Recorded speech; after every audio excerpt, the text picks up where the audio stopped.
ಹಣ ಇದ್ದ ಶ್ರೀಮಂತರಿಗೆ ಉಚಿತ ವಿದ್ಯುತ್ ಕೊಡಬೇಕಾ? ಲಕ್ಷಾಂತರ ರೂಪಾಯಿ ದುಡಿಯುವ ಮಹಿಳೆಯರಿಗೂ ಉಚಿತ ಬಸ್ ಪ್ರಯಾಣ ನೀಡಬೇಕಾ? ಕಾಂಗ್ರೆಸ್ ಎಂಎಲ್ಎಗಳೇ ಗ್ಯಾರಂಟಿಗಳ ಬಗ್ಗೆ ವಿರೋಧ. ಶ್ರೀಮಂತರಿಗೆ ಉಚಿತ ವಿದ್ಯುತ್ ಕೊಡಬೇಕಾ?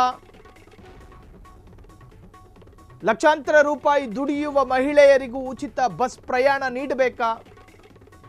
ಕಾಂಗ್ರೆಸ್ ಶಾಸಕರೇ ಗ್ಯಾರಂಟಿಗಳ ಬಗ್ಗೆ ವಿರೋಧವನ್ನು ವ್ಯಕ್ತಪಡಿಸುತ್ತಿದ್ದಾರೆ. ಕಾಂಗ್ರೆಸ್ ಶಾಸಕಾಂಗ ಪಕ್ಷದ ಸಭೆಯಲ್ಲಿ ಕೈ ಶಾಸಕರ ಅಸಮಾಧಾನ.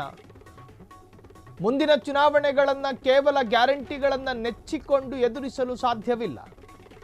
ಬದಲಿಗೆ ಅಭಿವೃದ್ಧಿ ಯೋಜನೆಗಳತ್ತ ಗಮನ ಹರಿಸುವ ಅಗತ್ಯ ಇರುತ್ತೆ. ಶಾಸಕರು ಸಿಎಂ ಮತ್ತು ಡಿಸಿಎಂ ಅವರ ಮುಂದೆಯೇ ಹೇಳಿದ್ದಾರೆ ಎಂಬ ಮಾಹಿತಿ. ಹಣ ಇದ್ದವರಿಗೆ ಉಚಿತ ವಿದ್ಯುತ್ ಕೊಡಬೇಕು, ಅದನ್ನು ಹೇಳಬೇಕಾಗಿರೋರು ನೀವು. ಬಿಪಿಎಲ್ ಎಪಿಎಲ್ ಅಂತ ಹೇಳಿ ವಿಂಗಡಣೆ ಮಾಡಿದಾರಲ್ಲ ಎರಡು ವರ್ಗಗಳನ್ನು. ಎಪಿಎಲ್ ಅಂದ್ರೆ ಏನು? Above poverty line. ಬಿಪಿಎಲ್ ಅಂದ್ರೆ ಏನು? Below poverty line. ಬಡತನ ರೇಖೆಗಿಂತ ಕೆಳಗಿರುವವರು, ಬಡತನ ರೇಖೆಗಿಂತ ಮೇಲಿರುವವರು ಅಂದ್ರೆ ಮಧ್ಯಮ ವರ್ಗ. ಹಿಂಗೆ ವಿಂಗಡಣೆ ಮಾಡಿದವರು ನೀವು, ಗೆರೆ ಎಳೆದವ್ರು ನೀವು. ಮತ್ತೆ ಕೇಳ್ತೀರಿ ದುಡ್ಡಿರೋರಿಗೂ ಫ್ರೀ ಕರೆಂಟನ್ನು ಕೊಡಬೇಕಾ ಅಂತ. ತೆಗೆದುಕೊಳ್ಳುವ ನಿರ್ಧಾರ ದೌರ್ಬಲ್ಯ ಅಥವಾ ದುರ್ಬಲ ಇರತಕ್ಕಂಥ ನಿರ್ಧಾರ ಆದರೆ ಹಿಂಗೆ ಆಗೋದು. ನಿಮ್ಮವರೇ ಬಾಯಿ ಬಡ್ಕತ್ತಾರೆ, ನಿಮ್ಮ ಪಕ್ಷದ ಶಾಸಕರು. ನೋಡಿ, ನೀವೊಂದು ಯೋಜನೆಯನ್ನು ರಾಜ್ಯದಲ್ಲಿ ಜಾರಿಗೆ ತರಬೇಕಾದ್ರೆ ಆ ಯೋಜನೆಯ ಪೂರ್ಣ ಮಾಹಿತಿಯನ್ನು ನಿಮ್ಮ ಶಾಸಕರಿಗೆ ಸಭೆ ಕರೆದುಬಿಟ್ಟು ಹೇಳ್ಕೊಡಿ. ನೋಡ್ರಯ್ಯ, ಹಿಂಗೆ ಗ್ಯಾರಂಟಿ ಸ್ಕೀಮ್ಗಳನ್ನು ನಾವು ಜಾರಿಗೆ ತರ್ತಾ ಇದ್ದೀವಿ, ಇದರಿಂದ ಆಗಬಹುದಾದ ಸಾಧಕ ಬಾಧಕ, ಧನಾತ್ಮಕ ಮತ್ತು ಋಣಾತ್ಮಕ, ಇದರ ಕಥೆಗಳನ್ನು ಸ್ವಲ್ಪ ಬಿಡಿಸಿ ಹೇಳಿ. ಅಧಿವೇಶನದಲ್ಲಿ ಮಾನ ಮರ್ಯಾದೆ ಕಳೀತಾರೆ. ಮನೆ ಮಕ್ಕಳು ಎದ್ದು ನಿಂತು ತಂದೆ ಸರಿ ಇಲ್ಲ ಅಂದರೆ ಹೆಂಗ್ರಯ್ಯ?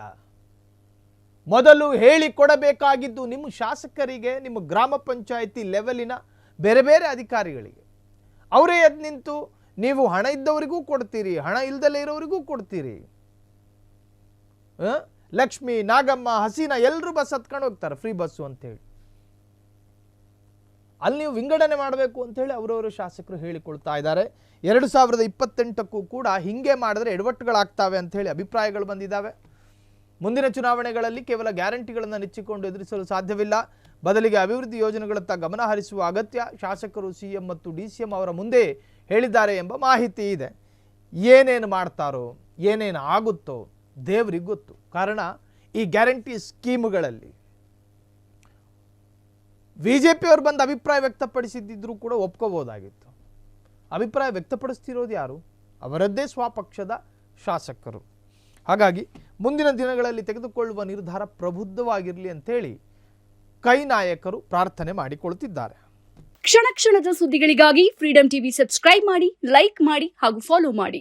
ಹೊಸ ಸುದ್ದಿಗಳ ನೋಟಿಫಿಕೇಶನ್ಗಾಗಿ ಬೆಲ್ ಐಕಾನ್ ಮೇಲೆ ಕ್ಲಿಕ್ ಮಾಡಿ.